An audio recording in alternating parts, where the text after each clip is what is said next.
There's more to ease. Financial district home office. Now that's it. Baby, if you've ever wondered what became of Joe and me. We're living on the air at Carnival Personnel. Carnival Personal Podcast, CPP. Listen to Jacques incoherent yapping while Joe can quote a movie line by line. They may have no idea what they're talking about, but all in all they still sound pretty fine. It's Carnival Personnel, the CP Podcast.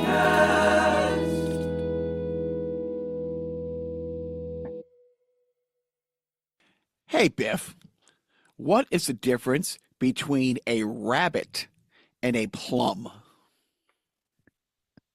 This is Biff talking. Welcome to Bedtime Magic, WMJX, Boston, 106.7. I'm sorry, we have a caller on the line? We usually don't take calls on this show, but go ahead, caller. Oh, you have a joke? Tell your joke to Biff, once again. All right. Hey, Biff, what's the difference between a rabbit and a plum? I don't know, but I'm sure it'll be a funny answer. They're both purple, except for the rabbit. Except for the rabbit. Peter Cetera up next with the power of love. Oh, glory of love. Whoops. Sorry about that. Hey, Go Biff. ahead. Oh, excuse me. Hey, Biff, why don't dinosaurs talk? 10th caller will win a trip for two to Los Angeles to go see Michael McDonald perform live at the Hollywood Bowl on August 26th. That'll be fantastic. Hey, Biff, why don't dinosaurs talk? I have no idea. Because they're dead. Just like your soul is inside. Hello, everybody. Welcome to Carnival Personnel. This is Jacques. And this is Biff, wishing you all a wonderful Sunday on Bedtime Magic, 106.7 WMJX, Boston. And this is Joe. Hey, how's it going? We're hoping Biff will jump on my buffoonery and half-assery. Realized, I didn't schedule with the boys this weekend, so Joe could jump on, but because of the time thing, Biff may or may not. I hope Biff does jump on because there's a lot going off in the NHL playoffs, and Joe and I only know this because we're on a text thread with 5 other of my FNH buddies back in Los Angeles. And so every time somebody scores a goal, hits a post, a missed call, there's 10 new text messages for Joe and I to ignore. Yeah, I'm so glad that Apple built in the hide conversation function on messages. But I do. I'll glance down and then I'll follow along. And, there was a couple overtime games the other night, that I won't talk about unless Biff comes by. But we have plenty of other stuff to talk about. And we'll start by talking about last week's sideshow guest, Jeremy Shipp. Pretty awesome. Yes. I applaud you bringing him onto the show. And I also applaud the new Carnival Personnel podcast feature that is 7 years or 8 years in the making. When Jacques gets a little too long-winded, we have an AI feature that automatically fast forwards through the Jacques-isms to get to the guest. And I think that was a wonderful implementation. And I for one, praise our new AI overlords for this feature. I assume it was AI or no, right? In my defense, I don't have any, but it was funny. At one point, Jeremy asked a very poignant question, and he had, looked up some stuff that I had done, and asked very specific questions about some, my history in LA and selling shows. And Joe's like, all right, well, we'll get back to the podcast in 20 minutes. And when I was editing it, it was right about the 20-minute mark that I started to wrap things up. Yeah, and Joe is correct. I mean, I would love Jeremy to come back if he would, just because there's so many things we would have liked to ask him if I could have shut up more, talking more about his writing. But he was great. I mean, he was, I love in his content online, Winding Path movies. He talks about, his son being born with a cleft palate and how he integrated that into one of his characters in a children's show and had his son do the voice for it. It was great. That's a great story. He's a really sweet guy, really fun guy, really smart. So yeah, that was a really fun get for us. I don't know who next week's sideshow guest is. There's a couple of people like, I think I can do it on this date, but haven't confirmed. So who knows? Maybe I'll be replaying our old Adam West sideshow from several years ago, or that was our first sideshow. Right. And that was bittersweet. I mean, it took for him to die to come onto our show. Exactly. Yeah, you know what? I'm also going to see, hang off on talking about my Toronto trip in case Biff jumps on, but I went up there. You know what? I'll break my own HIPPA privacy laws and share some fun medical stuff. So I'm finally being a grown-up and starting to take care of some stuff. A few weeks back, I was on the waiting list to get this machine to come home, a sleep thing. And when my results came in, they said, if you stop breathing between 1 and 5 times in an hour, you have sleep apnea. Between 5 and 10, you have severe sleep apnea. I was at 66. You stop breathing 66 times per hour? Per hour. That's less. So you stop breathing less, like every 50 seconds or so. Yeah. And so they're like, okay, that seems really high. We're going to have you come to our sleep study place. Like I had to go into the hospital. And it was such an interesting experience. The gal who wired me up, truly, I had like 27 different wires, and they all plug, and they had to put all this goop in my hair too, because you can't put tape on it to hold it down. So, on my face and stuff, they could use tape, but 27 different wires. And I let them know I'm going to get up 5 or 6 times to go to the bathroom. And every single time I do, this poor gal has to come in the room and, disconnect certain wires, and then I have to carry this. I put it around my neck. I'll post a picture. I kind of look like a Darth Vader thing on my chest with like 27 different. You're more machine now than man. I look, and I'm only making this reference because of all the Star Wars stuff I watched this week. But in Phantom Menace, when you see C-3PO being built and you see all the wires, like that's what I would look like. The gal, again, she was so nice. So I'm wearing like the varsity pro level, next step up mask in the sleep lab. And I guess, so the first time, she has to come in, I go to the bathroom. You just have to clap because you can't talk. And so she comes in and the setting was on high, and she said, she was amazed because I told her, I said, I always fall right asleep. I snore in this. And she was like, yeah, you really do snore. You can hear it on the monitor and just through the door. But she can control the sleep apnea machine. So she has it cranked all the way. And then when I would go to, put the mask on to go back to sleep, I couldn't, because it's like you putting your head out the window going down the highway. So she has to put it all the way down to the lower setting. And then as I fall asleep, she would turn it up to like the highest level. And she said, even with that, she was aghast of like, I mean, I slept better, but, but all these wires, I don't get the results for like another week or so. But at the same time, I'm like, you know what? Between not sleeping and never sleeping more than 45 minutes to an hour and a half to go to the bathroom my whole life, maybe I should have these things checked out. So I had to go to a special MRI to have a special MRI done. Turns out, Joe, the average men's prostate is between 30 and 35 centimeters. Mm-hmm. I'm coming in at a svelte 112. Your prostate is 4 times the size of an average prostate. My God. 112. Oh, well, 3 times. Yeah, 3 times. Yeah, about 3.5. Yeah, yes, 112. Wow. And so that just tips your IQ. But by a shat 60 points. It's funny because my wife always asks questions when I come back from these things. Well, what does the doctor say about this? What doctor? I'm like, stuff. I don't know. I had some cartoon music playing in my head.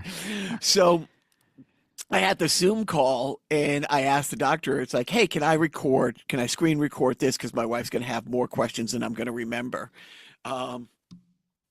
If I wasn't, anyway, so I sent the 10-minute call to the wife last night, and in all caps when I was out, at a show, she's like, we have to talk about this when you get home. I'm like, maybe I won't go home. Which you're right now, like I think in a car somewhere, and there's some parking lot. I think is it a Demoulas or something? Yeah. Wow, that's well, I mean, I'm with you. I haven't been to the doctors myself in about 2 years, and I got things. I heard things. I heard things, and they're coming from my chest. Yeah, I hope the steps that you're taking. Well, that's the thing is like if you're just going to get diagnosed and go, fuck it.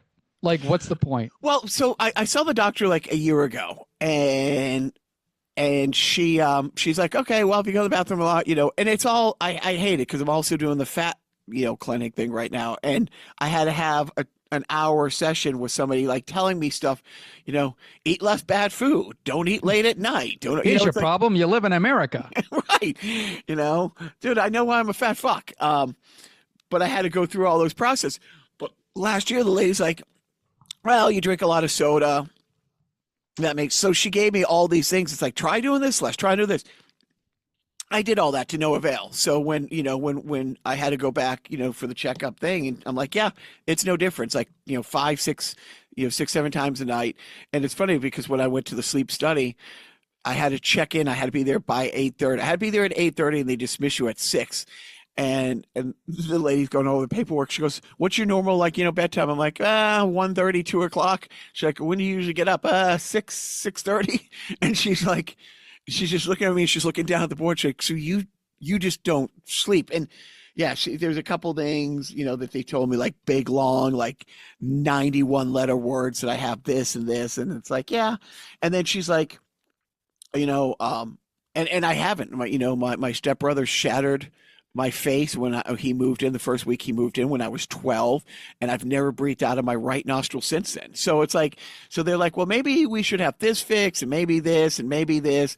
So yeah, what happens next? I don't know, because when the lady says, well, you're going to have a sleep app machine, I said, well, I'd rather die.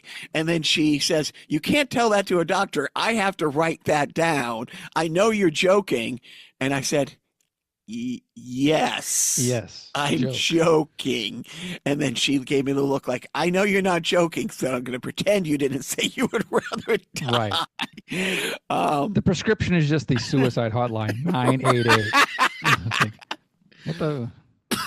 Yeah, so that's been a fun, and it is. It's like every day, it's like, over the last month and next month, something like 14 different appointments, because you go to see somebody who you think is a specialist. It's like, yes, I specialize in this, but because you have that, which falls into this umbrella, there's another specialist you have to go see about that now. But it's like, it's funny because this has been my whole life. It's like when I was in a band, I never went more than, back then, of course, I probably had like 14 beers before going on stage, but every 2 or 3 songs, like, the guitarist Dan would have to tune up and I would run to the bathroom and come back. So, it's like I don't think I ever played an entire 45-minute or an hour set without having to get off stage. Yet you sit through a 3-hour Avengers movie in a theater. No, I mean, that's the thing. I go to the bathroom.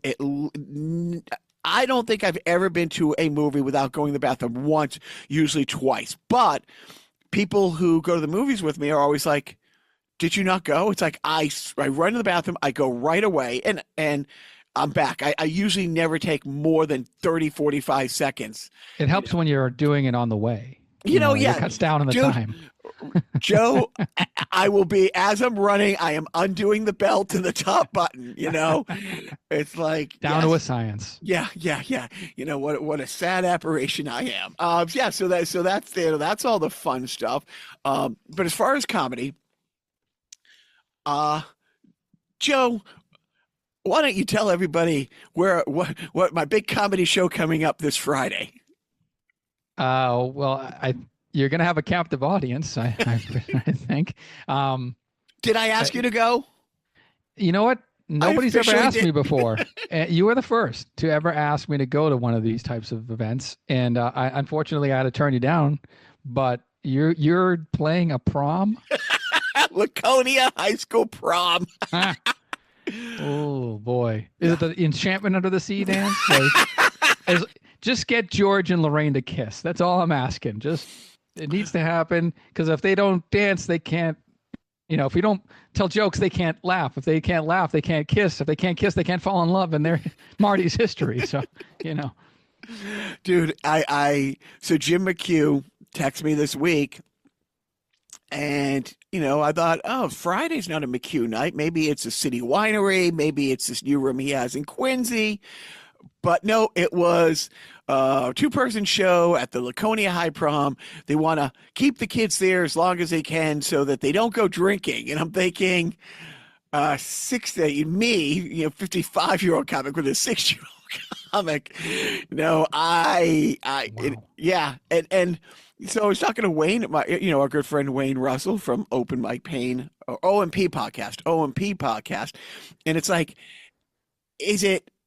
why me? Like of all the comics he knows, it's like, oh, he's childish, or I know I'm clean-ish, cleaner than most, but there's other comics that I know he works with who, or I don't know. It's just because I have a 17-year-old and he thinks like, maybe, I'm used to telling dad jokes and getting no reaction from a scornful 17-year-old, so I'll be fine. But I'm optimistically looking forward to this, and I've been trying to write some like just absolutely patronizing material. I don't know if I'm going to do this show, but I looked up who their rivals are, and I thought about saying, yeah, we got a call from like Plymouth High to come do a show the same night, but they're losers. We'd rather be here with you, and I always, because I started thinking about this episode of Family Guy where this guy comes in to do the drug talk, and the students are like, and he says something like that. He goes, yeah, those losers over Plymouth want us to come by, but I'd rather be here at like, no, yeah, it was a Family Guy. Where do they live? Is it Pawtucket? Do they live in Pawtucketville? Anyways, Quahog High, and they're like, oh, those were our rivals. And then the guy turns the chair around backwards. He's like, he's sitting in the chair back. He turned around his baseball hat. He really relates to us. Yes, I did think about doing a bit. You should go up there like Steve Buscemi did with like the skateboard. Hello, fellow kids. I thought about coming up with a list of all the words, my 17-year-old has forbade me to say to you. So, hey, listen, chat, lock in here, and just go down that millennial slang. Millennial. It's not millennial. What is it? Gen Z. And there's a new term for that. And I just watched a clip the other day. Gen Alpha. Gen Alpha. Yes. Yeah. This is Gen Alpha, actually. Yeah. There's a guy, that gave an address in front of our high school who is like an English lit professor at like, Yale or something. And he was talking about, you are officially bilingual. Like, what certifies you bilingual is like 300 words in another language. You know what I mean? It's like, you can be conversational like, French you can get by. And he went down the list of like the 300 terms, and he used them all in the right place. And you could see the kids going from being horrified to absolutely amazed how perfect this guy had like woven all of their stuff, to at the end of the speech it was like they forgot he was like 36 years old. Wow. But Well, that's like Barbara Billingsley in Airplane. Stewardess, I speak chive. Oh, so that should be fun. And it's been a horrible week. It was the last 19 Carter. Mike Katrobis, started this. It's fun. It's a fun mic at a community center. It's an old church. It's once a month, and it got to the point where we had to start turning people away. But for some reason, probably because it was Cinco de Mayo, there was only like 7 comics, and because it's now summertime, comedy comes to a grinding halt here. A lot of the weekly shows become monthly shows. A lot of the monthly shows take a 3-month hiatus, which is kind of good. I mean, I'm trying to work out new material, but then Mike has another showcase mic on Thursdays, like every other Thursday. And a couple of weeks ago, I talked about, there's 4 people in Steep York, absolutely put on a clinic, just absolutely great. This time there was to start the show, there was 2 people and like 7 comics, and the first 2 comics bailed, and Anthony was going to host, and he set up the gear, and Wayne ended up hosting. And I was going to go on like 4th or 5th, but the first 2 people bailed after like 2 minutes because it was that awkward, and and the people up front, we talked to them after, they had a great time, but they were silent laughers. Like they were looking at each other, like laughing and nodding along, but just not audible. Yeah. Not giving back to the comic. So instead of like going on like 4th, like Wayne didn't want, the 4th guy is great. We really love him, Terrence, but he didn't know it's like he might bail. So as I'm going up, he's like, please do as much time as you can, and it was painful for everybody. But I leaned into it. I was like, you know what? I got 5 newer bits that, it'd be nice to at least hear any reaction at all from the other comics, even or groan, just like, some of the jokes are supposed to be groaning jokes, some are laughing jokes. So I did. And and then Wayne was great. Wayne finally, in between, he's really good at like playing off of what somebody did or said. Then and Anthony, who honestly, the one time he has bad luck and he falls off a building is just as the mattress truck is driving by, and just before he goes up, a group of 6 people walk in, like, right in front of it. It's like, of course he gets an audience. And he was great. He was great with them. It was fun. It was a fun night, but it was like one of those, this is going to suck, so let's just enjoy the shittiness.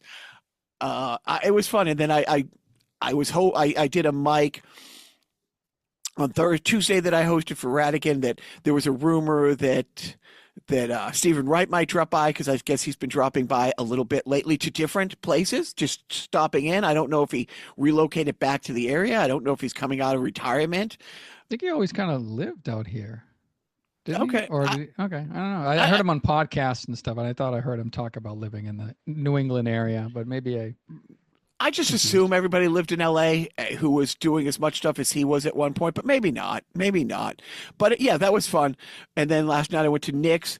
I didn't perform. I was just, gave our good friend Ethan Prince a ride in. But the highlight was the announcer from Wheel of Fortune. Not Wheel of Fortune. I apologize. I apologize. The announcer from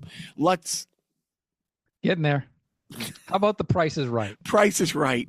Why did I blank? And it was so fun. He was so hacky, and that's coming from me, but he was telling fun Price is Right stories. That's it. He didn't have material other than, Price is Right, stories about the psychology of watching somebody go from being just so excited to be in the building to, oh my God, I can't believe I got called down, to being cutthroat to the old lady, doing that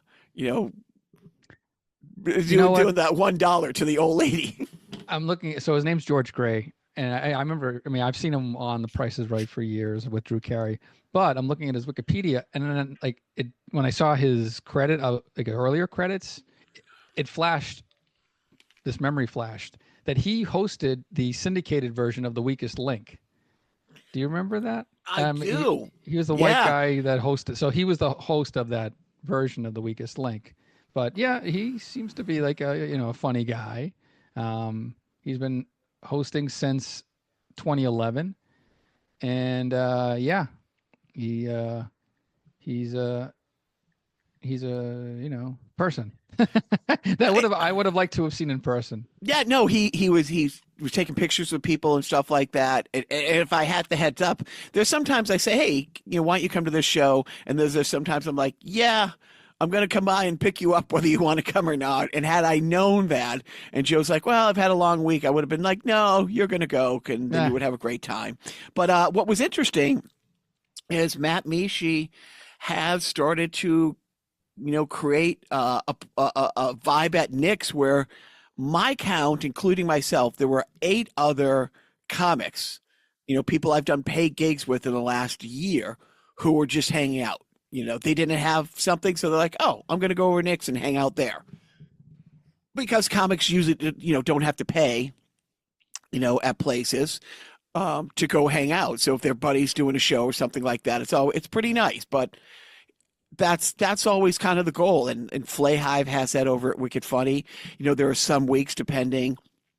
There's been some weeks where McHugh's show is 8:30, gets over at 10, and at 12 o'clock still standing in the parking lot shooting the shit with, 4 or 5 other comics, and which is a really fun thing. So it was great that, Matt has done so well, with Nick's. Yeah, but the big thing, so the big news this week is I'm doing the prom on Friday, and we have a new pope. Yeah, and he's a Cubs fan. Apparently. I don't know. It's made the rounds. It was a Zoom call between a mom and her 2 children, her 2 adult children. And they decided they were going to Zoom together to watch the announcement of the new pope. Do you know where I'm going with this? No. Mom dated the pope when she was 19. Oh, wow. They started, it was so funny. It's a really sweet kind of clip. You know what I mean? That and by dating, maybe a date, maybe a couple dates, but yes, this woman definitely had dated the prom and her children were all about it. It was really funny. And look, he's still a pope. He's still Catholic. He's still a piece of shit, but what level of piece of shit? You know what I mean? It's like he's not gonna come out tomorrow and say, you know what? It's ridiculous that priests can't get married and we retain all their assets once they die, or that women can't be priests or all that stuff. But I do love the fact that so many news outlets reported that he has tweeted 5 times in his life. And one of them was basically telling J.D. Vance he's a piece of shit. So people were excited that I don't know if he's on the J.D. Vance killed the last Pope bandwagon, but he clearly says that J.D. Vance doesn't know what love is and has no love in his heart. Something like that. So everyone's like 20, and it's true. 20% of his tweets have been anti-J.D. Vance. Now, you want to go next level with facts, you can. But I love the fact that 20% of the new Pope's tweets say that J.D. Vance is a piece of shit. You got to take these little victories when they come. So, good for the Catholic Church and good for America. We needed a little bit of a win. Yeah, pretty. An American pope who doesn't like the vice president, probably doesn't like the president. Yeah, so that's because you know what it is. It's been another horrifying week. The last time we had talked, ICE had arrested a judge. A judge was in the middle of a case and says, "I'm in this defendant is in the middle of a hearing, and they have due process." That is my job under the Constitution to make sure this defendant gets due process. And ICE says, not only is that defendant not getting due process, you're not getting due process. And they just went to her house and arrested her. Well, as of this recording, as of yesterday, I think it's Trenton, New Jersey's mayor was arrested by ICE. Yeah, for protesting. Yep. Yeah. So you're not even allowed. So we're at that point in the country where protesting is illegal, and it doesn't matter. And last week, after the judge got arrested, the piece of shit head of ICE, I forget his name, and I don't even want to remember it. He's the guy who said when Maura Healey, the governor of Massachusetts, said ICE isn't going to be welcomed here, and she's going to instruct state law enforcement to not cooperate with ICE. He said he's coming to Boston. He's bringing hell with him, and that's when you saw about a month ago the woman. And they're not being arrested. These people are not being arrested. They're being kidnapped. Being arrested means you read rights. You read your rights. You have access to a lawyer. You go through due process. Due process. Yeah. This within 5 hours, a federal judge, the woman who was abducted off the campus of Tufts University, said she can't leave the state, and ICE posted too fucking bad. She's already in a prison in Louisiana. So, and again, it's turned out that like we said the last podcast, 75% of the people who have been sent to El Salvador have zero criminal records, absolute zero criminal records. So when they're saying they're all these murderers and stuff like that. Yeah. But you do want to mention that the woman who was abducted from the Tufts campus in Somerville, Massachusetts, has been since released on her own recognizance. After massive, I mean, it literally took the governor, federal judges, and and her crime, what had happened is she's been in this country for 10 years. She's a doctoral student at Tufts. They, without telling her, truly in the middle of the night, signed an order revoking like 200 students' visas, and then arrested her for being here illegally. And right. and so, which you can't do that. You can't tell somebody where, and there was no just cause. You can. Yes, you're. You know what?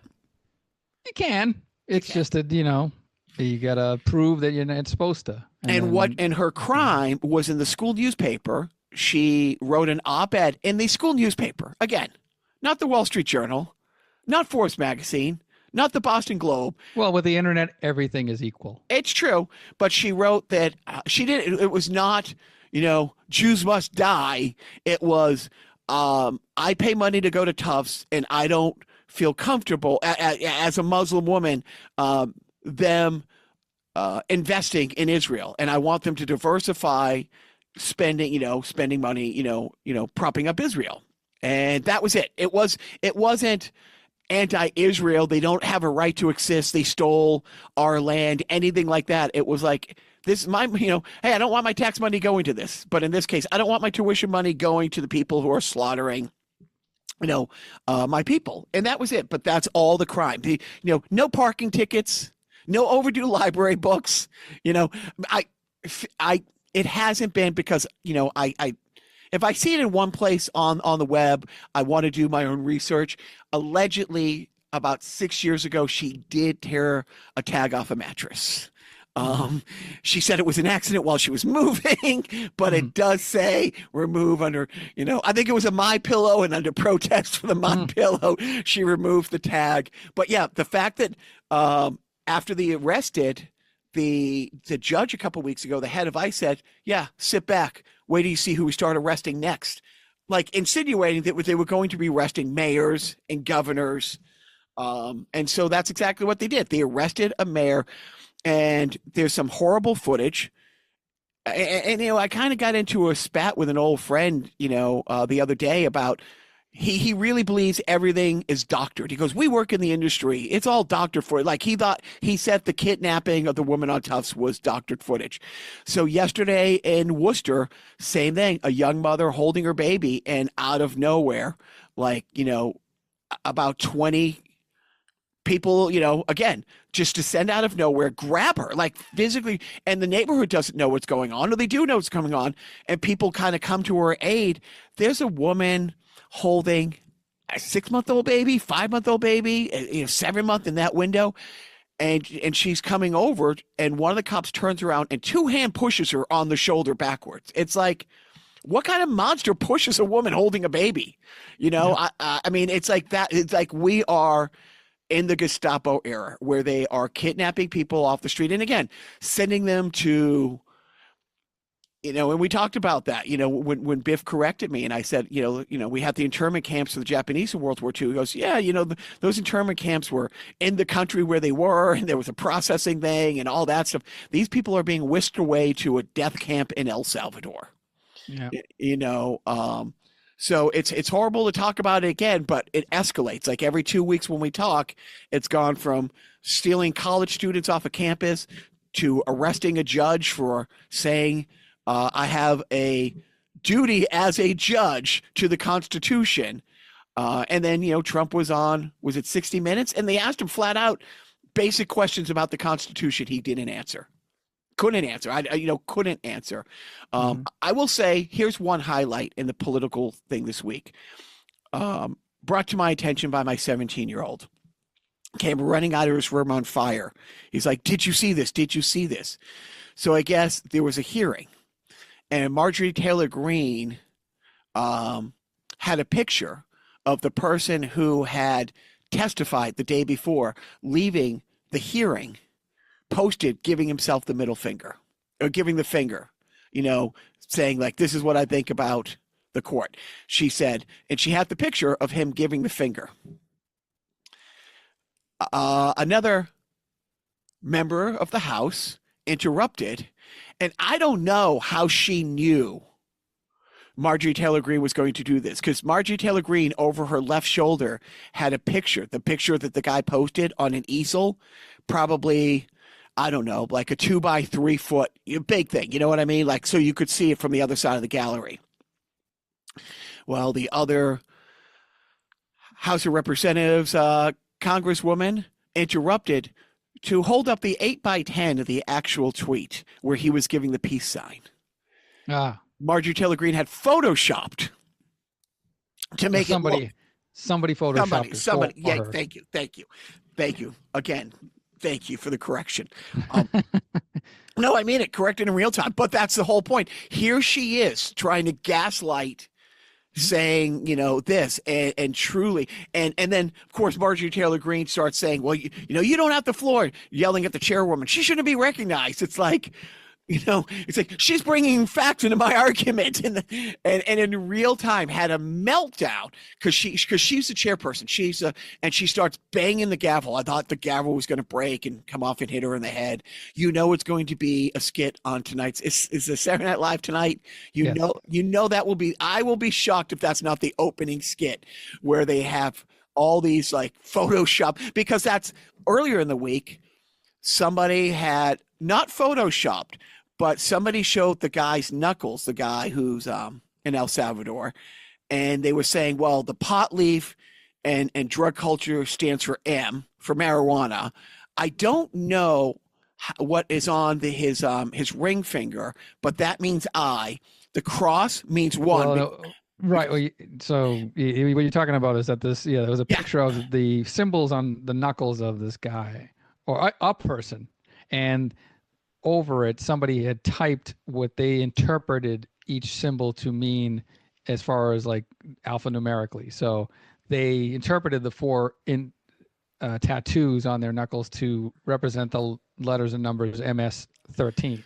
And they showed the picture, or Donald Trump had seen the picture of the interpreted photo with the typed letters over the symbols of the knuckles.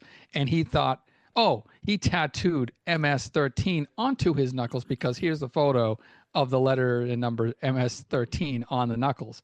And Terry Moran was interviewing Donald Trump on ABC News, and for 90 seconds, Donald Trump would not let go of the fact that, no, these are not photoshopped. I saw the pictures, Terry.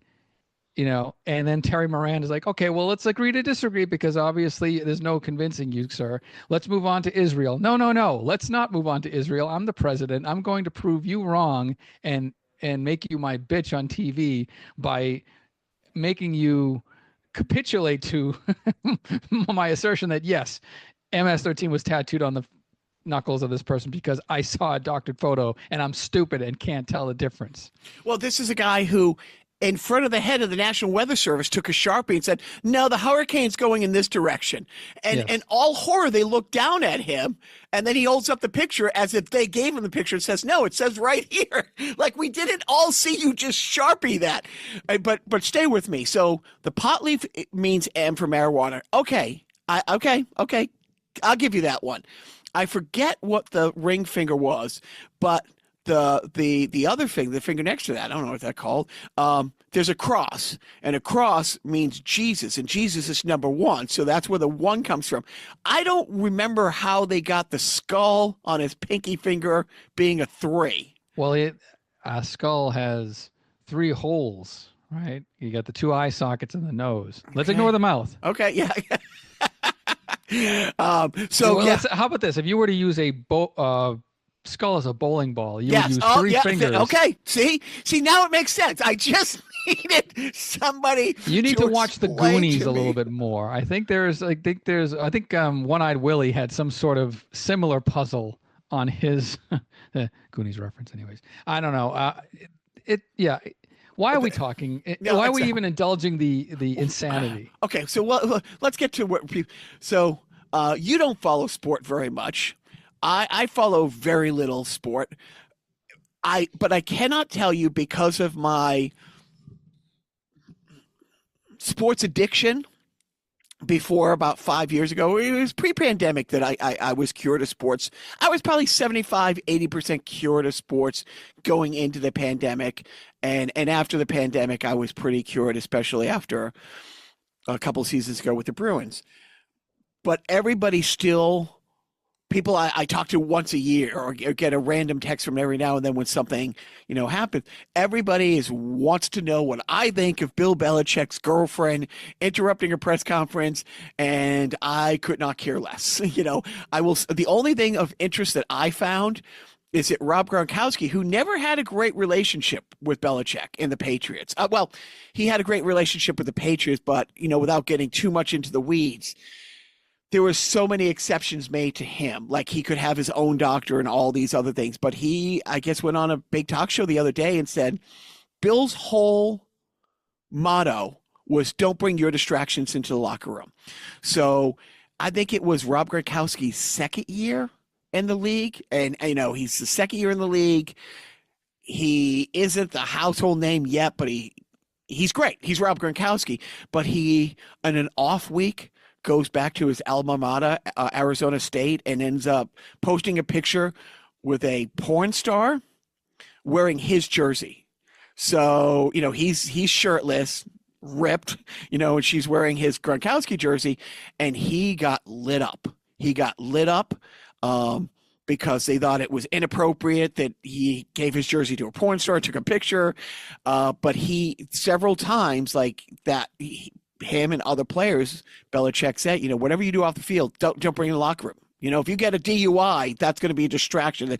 And so Rob Gronkowski's like, since he's got down to North Carolina State, there's been nothing but distractions. So his whole thing was, leave your shit at home. And he willingly allows his, girlfriend to post on her Instagram pictures of him and, all these poses with her, he's doing this sort of weird press tour. I don't know. Maybe it was just the one interview where he's wearing like a really tattered, ripped t-shirt, and his girlfriend's sitting on a table. Like, there's like multiple camera setups. So there's one that's like got a direct shot on Bill Belichick, and then there's one that's like from behind the scenes over Bill's shoulder, pointing at his girlfriend who's sitting at like a production table or something. And the interviewer asks, so where did you two meet? And immediately Bill Belichick's girlfriend goes, we're not talking about that. Like, just like kibosh, like no ifs, ands, or buts. We are not talking about that I might be a call girl. Might. Oh, wait, did I say that? I don't know. She's 24 and he's 70 something. And he's a wealthy man and she's 24 and super hot. So who knows how they met? It could have been at the grocery store. Usually, like, I know of many 70-year-old men who meet 20 somethings at the Whole Foods. And, 73 and 24. So that is a 49-year difference. Hmm. So your next wife is going to be born, Joe, in about 2 years from now. Yeah, right. To put that in perspective, you know, you're 2 years from now. And look, and what's funny is how many people are shocked by this. And his last girlfriend, like almost the whole time he was in New England, you know, he had a girlfriend who was maybe mid-40s. You know, so yeah, so he's mid. And look, I'm not bashing sex workers. I'm not. No, not at all. I'm not even bashing the May-December relationship. You know, yeah, we can goof on it because he's Bill Belichick, whatever. But you know, if you don't want to talk about this shit, don't fucking do interviews. Don't put yourself out there. Don't what. So I mean, she's obviously out there as an influencer, trying to up her exposure and get, you know, sponsorships, I'm sure, for her social media. I mean, she's making money off of the deal. But then, yeah, just, I guess, hey, you know what, good for them. And you know what, if they're going to go out there and put themselves out there and then publicly squash conversations about such a minute point, like, oh, it's such a, like it should be a benign detail, like, how did you two meet? You know, right? Like instantly, like it's not like, you know, it wasn't a super or uber personal question. I mean, he has been in front of banks of microphones for 50 years. Like, and how did they not know that question was going to come up? Yeah. Like, how do you not have your cover story ready? You know what I mean? It's like whatever spin. And it's funny because management had pointed this out a few weeks ago or a couple months ago. It was, I can't believe how gross he is. He has granddaughters older than this, going down the list of like, what a scumbag, this, that, blah, blah, blah, blah. And I don't care. But now, because she shut down the interview, it's like, oh, he's this old man that she's taking. It's now been, it's like, oh, you know, he's manipulated, whatever. And it's just so funny that it's become, look, I don't even want to talk about it, but so many people, like I talked to my buddy Kim, maybe once a year in Phoenix. And it's like, yeah, I got a text from him the other day. And I bring up a lot of stuff on the podcast that you don't want to talk about. It's so true. But my favorite thing You're is like the girlfriend. We're not talking about this. 5 more minutes. That's fair. Fair. Absolutely fair. But I sent him a couple articles because it was very famous when he was the assistant coach of the Jets in his like late 20s. He was married, and the receptionist at, you know, Giants headquarters was like going through a nasty divorce. And in the court case, and you know, what's that term? She had become accustomed to a higher standard of living, so was trying to get more alimony from her ex-husband. And her ex-husband's reply in court was, well, then she should go see Bill Belichick because he's the one that bought that car. He's the one that bought, and listed all the gifts that he had given her the last couple of years. It's like, we're getting divorced because she's fucking Bill Belichick, who's raining these gifts down on him, which of course led to his divorce. And so it's not, I mean, he's a football genius. Not a good dude. Like, you know what I mean? It's like, and we know that we overlook like our heroes' things, you know, my wife, you know, management, she cannot not still like Michael Jackson. On the other hand, people accused of the same things. You can't even reference Louis C.K. in my house. You can't bring it up, you know, and there's other people along that line. You know, is he a scumbag? Sure. Am I all on board for, you know, not listening to his comment again? Sure. But Michael Jackson gets a free pass. You know what I mean? It's like, well, that's what makes humans human. You know, we love our hypocrisy. We all have selective memories. We all pick and choose which battles we're going to fight, which hills we're going to die on, and who we're going to forgive their transgressions, you know? Well, so here, do this exercise with me. Your management. I don't exercise. It's like, you know, Michael Jackson, yeah, he was acquitted. And then I turn around and say, so was OJ. Yep. and so that usually ends the argument, and by ends the argument, I mean storms off and doesn't talk to me, or tries to say it's different. Well, that's murder. It's like, oh, raping children's not as bad. Okay, I just want to know. There are levels of badness. Yes. Yeah. It's like, and what's the difference between Neil Armstrong and Michael Jackson? Neil Armstrong was the first man to walk on the moon. Michael Jackson raped small children. Mm-hmm. So at least we can laugh about it. All right, so that's it.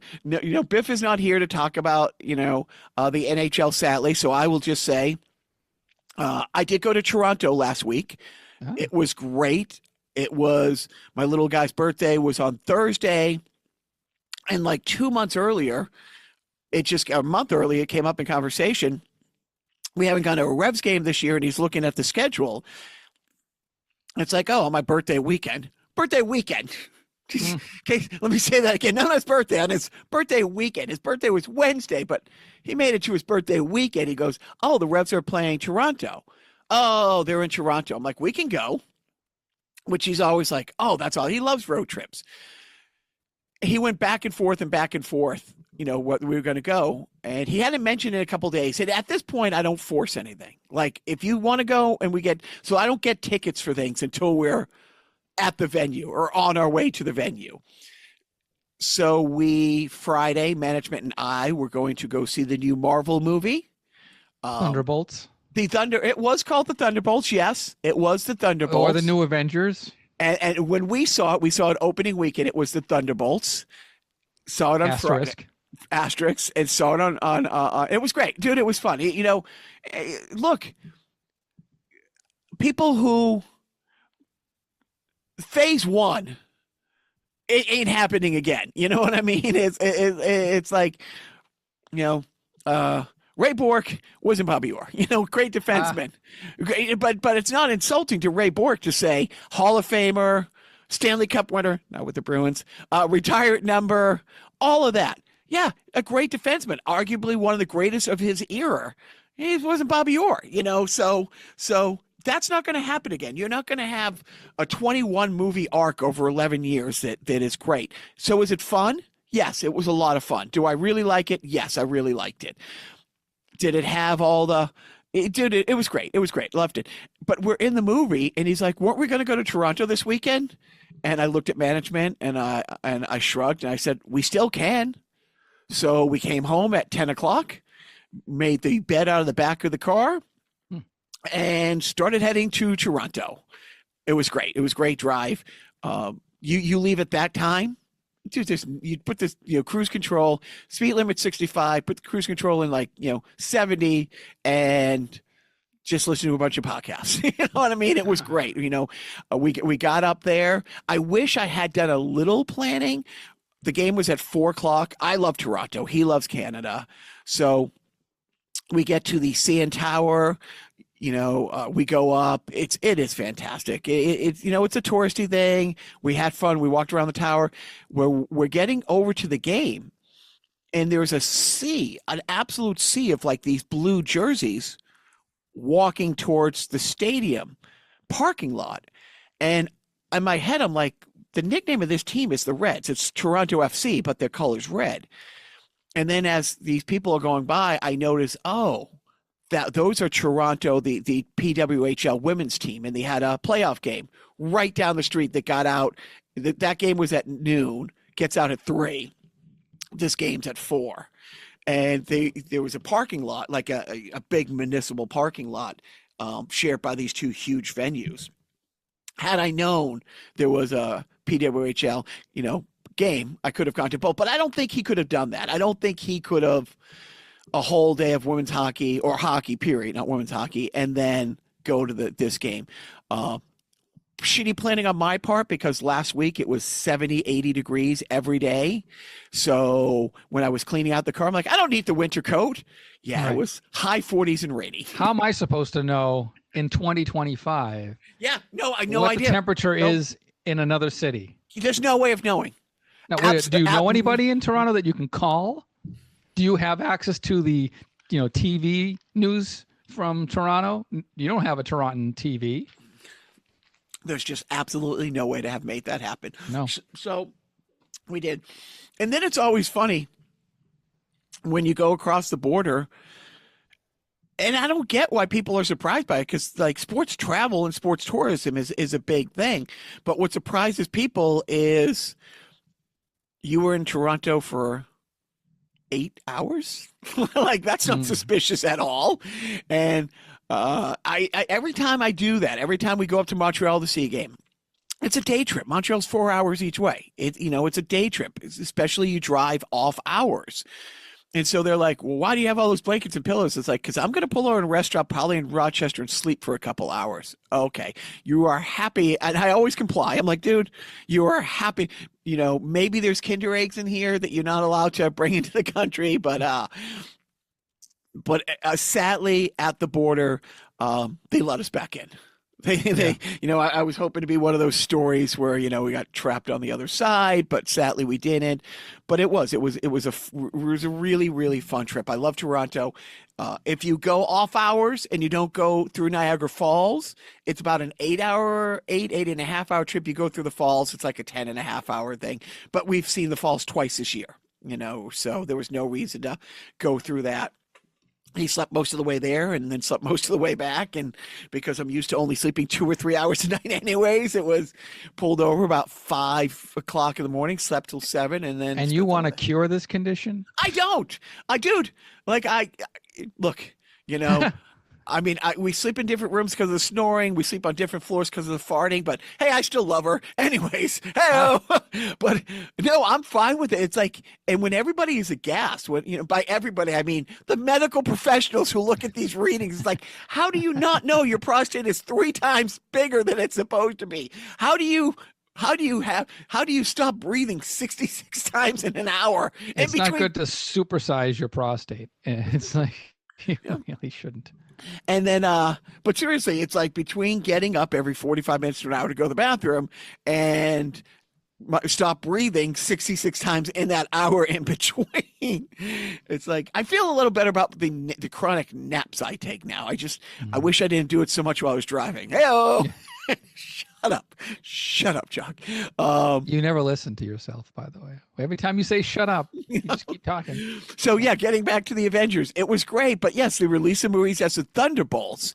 But then a week later, they had a big unveiling where Pugh, what's her first name? Florence Pugh. They have the big, on the easel, the Thunderbolts poster. And she goes over and she peels back the Thunderbolts, the new Avengers, which it's controversial because at the end of one of the other Marvel movies, they had the new Avengers, and it was Spider-Man, Doctor Strange, Falcon. No, it wasn't Falcon. Yeah, Falcon was part of that, and Winter Soldier. They were going to be the new Avengers. So, and they address it in the movie. I won't tell you how, but they dressed in the movie and it was fun. But I'm all in. It's great. David, the guy who plays the Russian, dude, he's great. Like, he's the comic relief, and his character, it's like, and in the Black Widow movie, he was comic relief in that. But now he was one of the main characters, and you're like, is that going to get old? It did not. It did not. And I will also say this, and this might be the first time somebody has said this. I really think Julia Louis-Dreyfus has a career in front of her. I think she's a good actress. That's controversial. She's one to watch. My money was on Michael Richards the whole time. If anybody from the Seinfeld cast was to break out and really knock him dead at the box office. But she's the only one. I mean, of course, Seinfeld, they left because they wanted to leave, but they left because Seinfeld wanted to leave. And of course, he didn't need any money, and he's gone back into stand-up. He did the B movie, it flopped and stuff like that. But the only person whose career just skyrocketed, was her, and as we know, Michael Richards shot himself in the foot. Telehell recently did a podcast about the Michael Richards show. Which Painful. Yes, yeah. Painful. Although I heard that the new autobiography is sort of a must read for Seinfeld fans and comedy fans alike. So, And George Costanza there. It's funny because I've seen the clip. I won't ever watch Curb Your Enthusiasm, but there is a great scene where I guess he confronts Larry David for ruining his life because you made me play a character that is so vile and hated. And Larry David's like, that character's based on me. He's like, yes. And because I play you so well, no one will ever hire me because it doesn't matter what I show up or it's like, oh, it's George Costanza, So, but she did. My wife and I absolutely loved the New Adventures of Old Christine. I think it lasted 4 seasons. And Coulson, the new Avengers. Well, it's funny you say that because Coulson was her ex-husband on the play. The guy who plays that, horrible with names. See, I forget white guys' names too, Jones. Yeah, right. Greg something. Greg. Oh, Craig. Yeah, something Greg. But he was great on that show. Absolutely great on that show. Then what? Veep ran like 8 years. 7 years, 6 years, like Veep was a huge success too. Yeah. Yes. And now she's, and the thing is she stepped away from acting for quite a bit. She turned down a lot of things because she was very active in her son's life and both her sons play like college basketball. And she, and who's she married to? Brad, Brad Hall. Brad Hall from Not Necessarily the News. I believe, and Saturday Night Live. On Saturday Night Live, yes.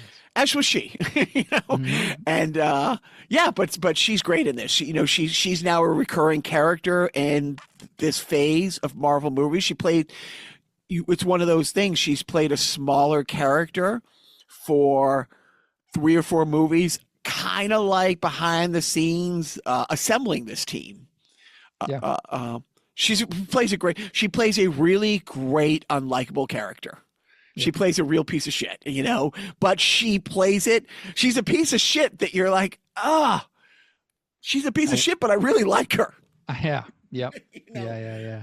There's nothing redeemable. There's nothing good about her, but you're like, I hope she gets her comeuppance, but not too much. Like comeuppance light, type thing. A slap on the wrist. Yeah. Oh, get out of here, you scamp! You. Oh, let's stop talking about all this nerdy shit and talk about like a real important. Let's get into it. Issue. Sure. Yes. How did you spend your Star Wars day? So, we live in a golden age. We literally live in a golden age, and there are 3 great shows on Disney Plus, new shows on Disney Plus, Star Wars shows, and that's what I watched. And on Tuesday, I'm going to guess the shows. I'm going to say Andor. Of course, everybody's talking about Andor. I'm going to say Ahsoka. Maybe? No. Damn it! That's not back yet. Skeleton Crew. That was about 6 months ago. All right. Oh, so there's 3 current shows and only one of which I'm aware of. What are the other 2 shows? Please indulge me. Well, the other one, and I think I sent you to check it out. It's a docu-series on light and magic, like the Industrial Light and Magic. Industrial Light and Magic, and it is, dude, it is great. It is. To see Frank Oz, how hard it was for Frank Oz to do Yoda, especially in Phantom Menace, because he was such a crucial character. Like how they did it, you know what I mean? Okay. How they did it was really great, and it's. When the prequels came out, they were hated, absolutely hated, and when the sequels came out, they were also panned. Like The first one was well received. I would say The Force Awakens was well received. And then The Last Jedi disappointed a lot of Star Wars fans, the incels, the dude bros, you know. And then, of course, I think we can all agree the Rise of Skywalker was just a huge, like, whoops. You know, we had, you know, we were the Seattle Seahawks on the 1 yard line in the Super Bowl, and then we decided to, instead of, you know, running in and win the Super Bowl, we decided to pass and get intercepted by Malcolm Butler. That was my experience with Rise of Skywalker. I'm sure other people interpreted Rise of Skywalker as great. I did not. I liked it, you know, but you're right. I mean, and Rey got so much more visceral than she should have because I think she's a woman. I believe that. You know, is it my favorite? No. You know, it's not my favorite things. But did I like it? Yeah. Did I? But it's also like Batman. Wherever you jumped on the Batman train, if you're old like me, like I loved Adam West. I also loved Michael Keaton. I'm one of the few people who liked him as they went along, but it's like Christian Bale for me was like, okay, you know, as far as live action goes, but if you're 45 years old and you saw Michael Keaton when you were 8, that's your Batman. There's like no one's going to be that Batman again. And if you jumped on and it was, you know, and it's the same thing. And so I really think, you know, one second. I really think that that's a part of it, you know. Yeah, people, it's like with Saturday Night Live, you know, it's whatever age, you know, the cast of Saturday Night Live when you were 12 is your favorite cast and was the best cast. Yes. Yes. And everything else is crap. So so Star Wars, you're liking the light magic. But I will say, and I'm glad he was able to talk about this, but the guy who played Jar Jar Binks, oh yeah, came like doesn't remember how he wound up on the outside of the Brooklyn Bridge, and a gust of wind almost knocked him off, and he grabbed on and he's like, you know, I don't want to die. But that's how bad it was for him. Yeah. And that whole motion capture thing. So what's amazing about it, so love or hate the content of it. You know, movies are shot digitally now because of the Revenge of the Sith. You know, it was watching, going back to A New Hope and seeing all the new things that they developed, like the leap forward that A New Hope was for movie making. 20 years later or 15-ish years later was the same leap forward. You know, they didn't have computers in 1975, let alone all these other things, you know, and it was interesting to watch how they were still, you know, yes, at one point they had 600 CG artists working on the second one, but they still had a model shop with 60 full-time model makers and how to incorporate, you know, those. So it's great. It's great. Of course, Andor season 2, they're not done with it yet. 9 of the 12 episodes have dropped. And again, it's fascinating to see how great a Star Wars TV show is that to this point have not yet mentioned the Force, Jedis, or lightsabers. Like none of that has been mentioned yet. But what's really great is, you know, you're seeing how the Resistance came together, you know, planet by planet. Also, and again, I'll be honest, and I don't want to get back into talking politics, but exactly how. So we saw how the Emperor came to power, you know, quickly in those movies. Well, this is the backstory. This is a more in-depth look into what was happening, you know, as you went from, you know, because this takes place between episode 3 and 4. Mm-hmm. This takes place between Revenge of the Sith and Rogue One. And Rogue One. Right. So this leads and you know, the very last shot of Rogue One is the very first shot of Star Wars A New Hope. So yeah, this is and I guess it's a 7-year window. I guess it's a 7-year window in between, which no, that can't. No, from the end of Sith to the beginning of no, it can't, because One? Luke is like 18, so it has to be an 18-year window, you know, from him becoming Darth Vader to, you know, him taking Princess Leia prisoner, on her ship and stuff like that. But yeah, because I think that somebody said, yeah, this Andor series, yes, Maybe the Andor series. the Andor series 70. is a 7-year window, right? Yeah. Right. The 7 years before, that happens and stuff like that. Because Tarkington says, on the Death Star. Oh, no one wants a Star Wars show. Grand Moff Tarkin, when he comes in A New Hope, and they're like, the Senate won't hear for this. It's like, and he wants, there is no more Senate. You know what I mean? So that he says this. So this shows how that was starting to happen. So yeah, it's great. Andor is great. I celebrated Star Wars Day myself. What did you do? Well, I like video games, and I have a computer that has a bunch of emulators and a large library of borrowed video games from the internet that were once published on these older 90s and 80s systems. So I decided to just fire up my computer emulator in the search engine, type in Star Wars, and just like chronological order, go down like just a brief sampling of pretty much every Star Wars game from like the late 70s, early 80s to the mid 90s. Just gonna see like from the arcade games to the Nintendo games to the Game Boy games, the Super Nintendo games, and just sort of see like what pop culture was offering for video games in the Star Wars franchise. And a lot of it is kind of insufferable. A lot of it was just like not really well done. The cover art looks cool on the box, and then you play the game. I mean, the Star Wars arcade game, I think you've played, and maybe we may have talked about that. Like that, the vector graphic. You're in the cockpit of the X-wing and you're shooting. I'm gonna say that's probably the third most money I've sank into an arcade thing, and I always because you can pick which you can do. New Hope. Empire Strikes Back. That's a trilogy. No, I'm talking about the original Star Wars game where you're like in this. It's like a sit-down cabinet.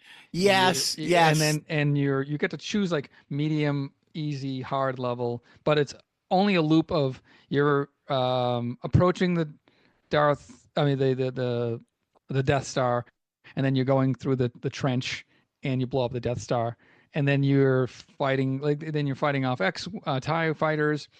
And then there's like a tower sequence. I don't know. I forget what there's like a canyon of towers, and it just loops over and over again. So there's that game. It's a little hard to play on emulator because you really need the yoke control to truly emulate the experience. But it's cool. It's that cool vector graphic look. By vector graphics, it means like the little wire. It's just the wires, right? It's like you're watching it on a Commodore 64 type. Well, it's like you're playing it on the Death Star plans that come up, by Mothma when she has them there. No, I was talking the trilogy one, and I would always play Hoth because the snow speeders, like those, that's. X-Wing, sure. Everybody's favorite thing is the X-Wing. Some people like the Y-Wings, but the snow speeders from Hoth. Those were my favorite ship because I remember as a kid when there were no kits, there was no here's a box of Legos. You couldn't make it because they were made for roofs, like a little angled thing for roofs, so you could make your own snow speeder thing, and I would make my own that. And I think do I have no? Oh, he's reaching back behind him. It's over. It's on the. Oops, he's reaching out to his other side now. Yeah. Nope. I can't reach it without getting up. But yes, I have one of those Lego ones here, and it's great. No, so the other thing is, but by the way, Force Awaken. Nope. What is the Star Wars game that came? Wasn't it like with the clone Jedi? The Force Unleashed. The Force Unleashed. In my top 5 all-time games. Okay. Like literally, and I got really good at it. I will tell you, there was a management had this kid William used to come out and spend Christmas with us. I think he's 12 at the time. The first time he saw a grown man throw and break a controller. And it was at a very hard area that turned out not to be hard at all if you just knew what to do. And it's one of those things that when I just started playing video games, and to this date, I think I scarred him, but yeah, he's a gamer now, so he's fine. But yeah, that game is great, that Force Unleashed game. But there is one level where the first 90 times you play it, when the cutscene ends, you die within 3 seconds. Like if you Yeah. can get past that 3 seconds, but you have to know exactly when the cutscene goes, like the 8 things you need to do to not die instantly. But it's a great game. But I will say this. I implore anybody to go to YouTube and watch the Force Unleashed trailer or trailers. Their ad campaign for that, hands down, the greatest non-canon Star Wars trailers you will ever see is for the Force Unleashed. There was 2 specifically that are so good. But back to the shows. Yeah, there's the Industrial Light and Magic documentary. There's season 2 Andover, and then there's Tales of the Underworld, which is animated, 6 episodes, and again, this takes place in that same timeline. But Count Dooku had an apprentice before Darth Maul named Saj Ventress, who was kind of betrayed by Dooku. And, she was raised by the Night Witches, which of course we all know. So Star Wars Day was on Sunday. Tuesday on the 6th, I thought I was scheduled to host Dave Radigan's Winter Circle open mic. And I'm on the Instagram and I see a flyer for the show and it's another comedian hosting it. So I screen grab it and I send it to Dave. And I said, hey, I thought I was booked for this, no big deal, but, just want to cover my bases. And he's like, holy shit, no, you are supposed to be hosting it. I'll call Bob. And I said, no. And I text him, and I don't know if I'll post this because it is really, I'm like, there are 3 new Star Wars shows I'm not all caught up on. I'm more than happy to have you give me another date. He goes, no, blah, blah, blah. Bob might not even be able to do it. I'm like, well, but it's okay. And he's like, are you serious? And I'm like, I didn't answer for like 2 minutes. I'm like, well, Bob can do it. I mean, Bob, because you already have the poster out there. And then he calls back, goes, no, you're going to do it. I said, I really don't mind. He goes, Bob has to pick his wife up from the airport. He had no idea. I don't know why. I thought he was hosting it. Be at Winter Circle. Fine. So I went. It was great. Came home and watched Star Wars till 3 a.m. But I'm all caught up. I've watched. So in the past 4 days, I've devoured 12 episodes of Star Wars content like a boss. Dude, when you don't sleep much, you got that kind of time, which is why I don't want to fix this shit. I don't want to fix any of that stuff. So yeah, 3 great, and I'm glad that you played the games. The Lego Star Wars are highly regarded. People really like those. I have 100% of the last one, the Skywalker Saga game. That was a fun time. I just remembered while we were talking that months ago when you gifted me the PlayStation 4 VR headset, I had borrowed a bunch of games from the library that were VR compatible and had fun with them. And then I was just reminded now that I purchased and have yet to open Star Wars Rogue Squadron for the PlayStation 4 VR. So there's a Star Wars game in VR that I haven't even opened yet. That's sitting there right, almost an arm's reach. Well, good thing we're doing this early in the morning, late morning, so you have all day to do it. I remember your oldest. This is going back maybe 10 years. I don't want to say it was a sandbox Star Wars game, but it was kind of a big universe type thing. But it died out because it was kind of a pay-to-play thing. Like you had to pay to upgrade weapons, you had to pay to do all these things, and if you didn't, you couldn't have fun playing it. So it was a multiplayer online thing. Oh, was it Battlefield? Battlefield, yeah. Star Wars Battlefield, yeah. And I guess that was the big knock on it because it was Battlefront. Star Wars Battlefront. And I remember your oldest being like, "Yeah, it's a scam. It's a pay to play thing. It's like, yeah, you can't do well unless you shell out for everything." So, I think that got panned. Hey, Norm. You lose weight. Dude, I'm glad I looked down at the sheet. Have you watched Luckiest Man Alive? The Luckiest Man in America? Luckiest Man in America, movie? yeah.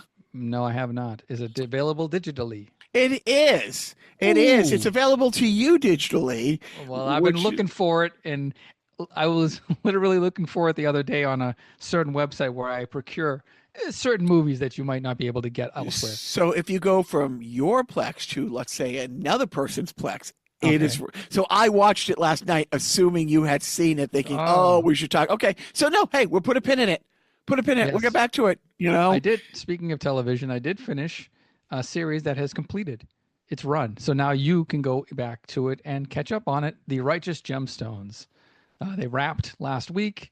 Final episode. they of the wrapped or series. they raptured. Wrapped. Okay, all right. I'm not spoiling anything. No, yeah, they finished the end of the series. I enjoyed the final season. I think the way that the third season ended might have been more fulfilling in a way than the way that they ended the fourth season. Which is why we had talked about it when season 3 ended. We're like, if they don't come back, this is a perfect ending. They wrapped everything up. So now you would have to unwrap things to then wrap them up. They did. Again. Well, I guess they didn't. I mean, when you're watching this season, they kind of didn't wrap everything up. So like there is like a reward for the trials and tribulations of this season. So there is more to see and tell All right. for this pair. Anyways, it's a great series. Walton Goggins. Yeah, Baby Billy. I've heard so many things. Like every time somebody mentions him, they're like, he's the star this year. He is. I mean, yeah, he was great. He's hosting Saturday Night Live this weekend. He's in The Luckiest Man in America as Peter Tamarkin, the game show host. Dude, he's great. You know, he's going to be in Fallout season 2 because he's an 80s game show host, so he's this delicious piece of cheese. He plays a Yes. delicious piece of cheese. Yeah, I we have to go back and now and watch the more of Vice Principals. With, The guy who plays the rollerblading guy, the what do you husband, mean? the sister's husband, in Righteous Oh, Gemstones. BJ. BJ. So yeah, I watched a couple weeks ago. I didn't mention it, or maybe a couple months ago. There's a show called The Deli Boys Okay. about two Indian brothers. You know, one of them is in college and really smart, and the other one is, you know, just a stoner. But dad, emigrated to his country and opened a chain of delis, convenience stores. They're convenience stores, and some of them have delis in them, and all throughout the tri-state area. And they're really rich. They're crazy, crazy rich. And the dad loves his sons, and he's great. Dad dies tragically. And then that's when the boys have to take over the deli. But it turns out that the deli empire is a front for a drug ring. And now they go from thinking our dad makes all this money running this chain of Indian, corner stores to, and that their aunt that they absolutely love is John Wick with boobs. You know Right. what I mean? And they had no idea. But that guy, BJ, the guy who plays BJ in Righteous Gemstones, he's the FBI agent who is he has an underling who has figured out what's going on, and she has trouble convincing him, and he's just this piece of shit. But he plays a different kind of piece of shit in this, but he's great. I mean, all the actors in Righteous Gemstones are great, you know. Yeah. First of all, Deli Boys, I think it's a Hulu show, 2 seasons. Definitely watch. And speaking of recognizing actors, the one I did, just my wife's watching Andor, and I haven't been keeping up, but I just kind of walked in while she was watching one episode, which is supposed to be like, it's one of the more highly rated episodes this season. It's like, it drew me in, and I had no idea what the story was up to that point. But I'm watching the scene, and I'm like, I know this guy from, that's the guy from, and I know him. And like, that's the guy from, he played this guy, this general in the HBO documentary series, not documentary series, but docu-series, Chernobyl, the Chernobyl docu-series.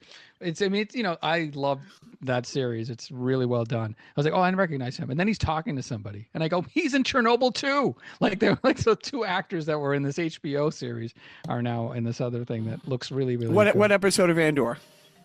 I think the 6th, the prison break one. Oh, from season 1. She's watching season. Oh, she was watching. Is that from season 1? They're breaking out of prison and jumping into the water. Yes, that's season 1. Oh, okay. Anyways, that's how far. It's worth it. No, that's a tough episode. Yeah. And so yeah, it's you know what? So Cassian winds up in that prison because arrested, no due process, and because they're just arresting people and sending them to a prison camp that turns out to be making parts for the Death Star.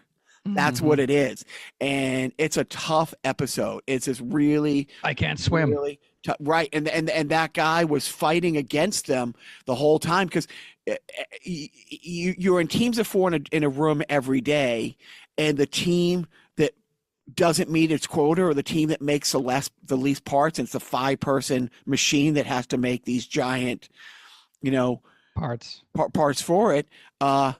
Yes, you get tortured. So every day, you're competing, and it's a tough watch. And that guy, so Cassian figures out, he initiates the jailbreak, and that guy goes from trying to keep the jailbreak from happening, because you get killed if you try to do it. They're not going to kill all of us. They need us, but they will kill one of us. And then one of us on the team has to, now we're a 4-person team, and we're going to get electrocuted every day if we don't do it. But then it's so soul crushing. Oh, that's such a hard watch, that episode. But it's great. Andor's great. Like I said, we live in a golden age. Would I rather host an open mic or stay home and watch the Star Wars show? Let's we could rephrase that. We live in a golden age of entertainment. Yeah, we Maybe do. not so much democracy or anything else. Yes. No. One, and that's what's keeping morons like me somewhat at bay. The fact that, another Marvel movie. 3 more Star Wars movies. Yes, please. Eat your candy, stupid. Oh, all right. Parenting Hello, tip. dum dum. Hello, dum dums. What do you got for a parenting tip? My parenting tip. It's my parenting tip would be to have kids. Yeah. Especially if you're a woman. Okay. Yep. And can, have children. And even if you can't, and adopt. If you want to be a woman who can be who identifies as a mother, then have children. That way you can celebrate Mother's Day and give everyone else around you anxiety. Yes. Yes. Every Mother's Day, but I guess that's, fair, because they give you anxiety as a mother every other day of the year. So, I think it's a fair exchange. I won't give a parenting tip. I'll give a Mother's Day tip. How's that instead? That's a great one. So my Mother's Day tip is, when your mother, or don't you talk about my mother, man.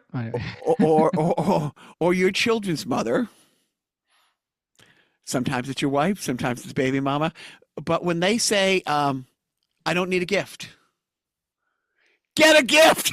Yes.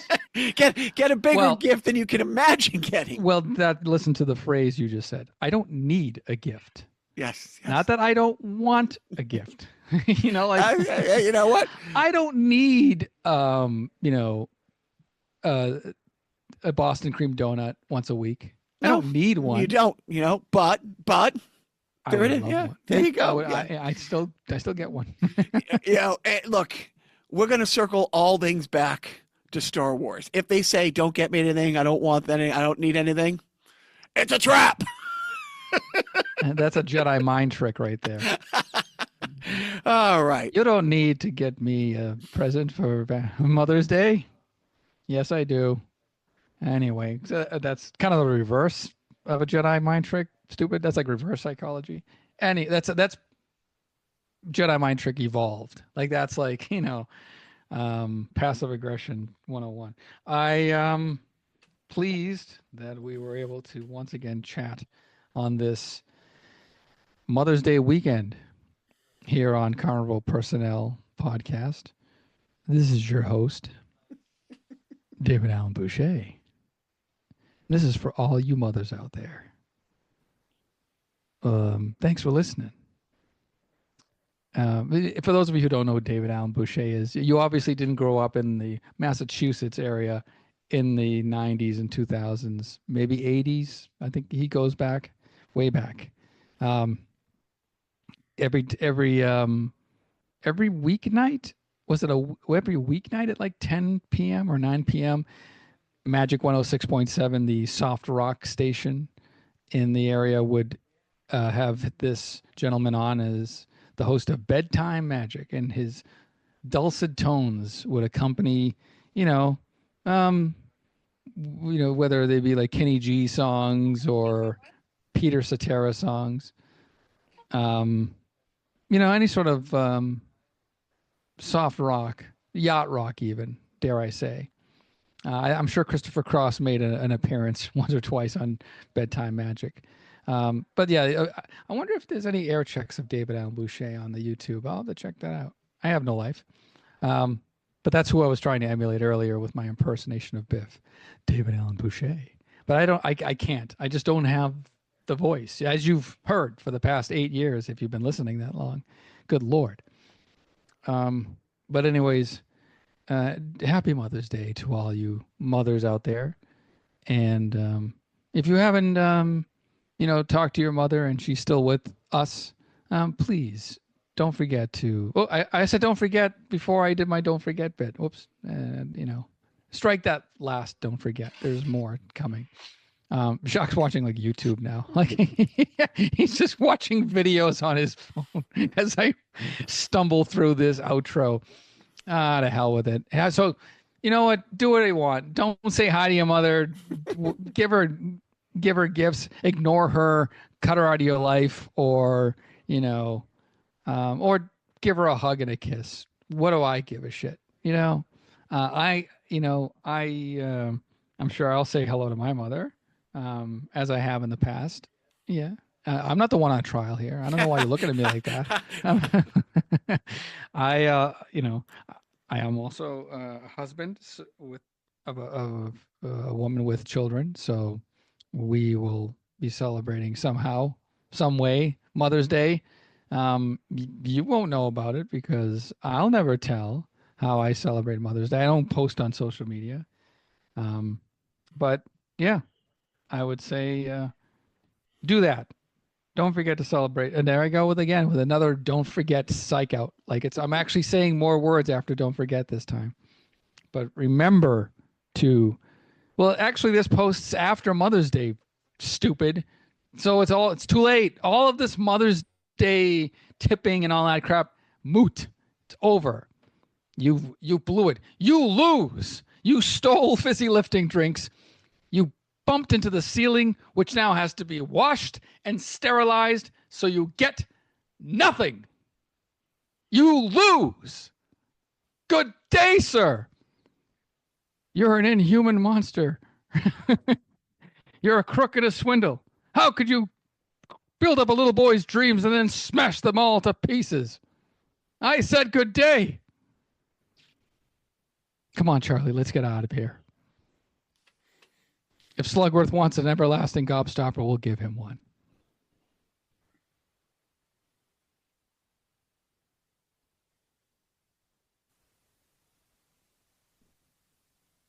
Don't forget. In this present crisis, government is not the solution to our problem. Government is the problem.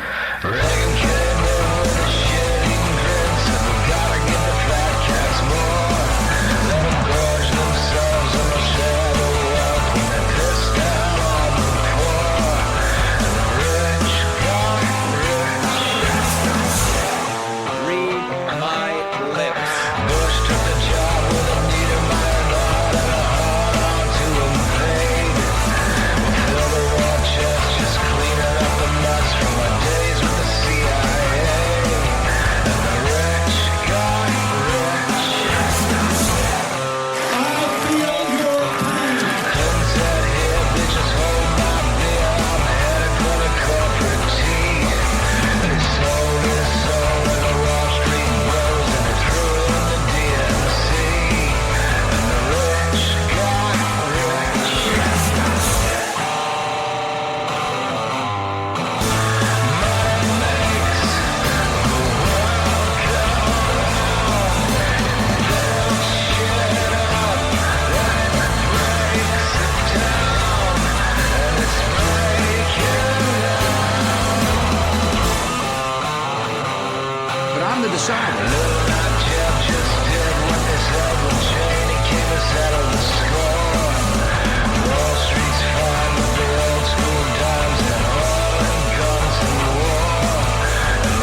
Okay. Obama's hope tanked when he bailed out the banks that failed, blamed Clinton's gains. But the Kochs were pissed. They told a bitch, Mitch, this president's DOA. And the rich got rich. They're eating the dogs. Trump took the stage by channeling the rage of the neoliberal peasant class. He said it's all for sale, just keep me out of jail, and everybody pays in cash. And the rich got rich.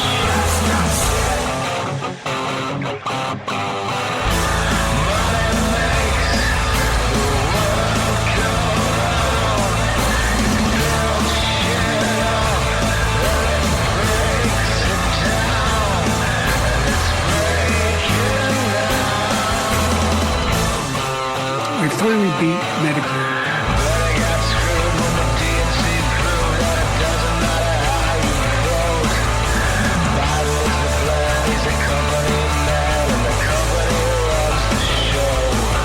And the rich got rich. 7 presidents from both party tents, and they all got one thing done. Moved $50 trillion from the working class schmucks to the pockets of the .01. And the rich got rich.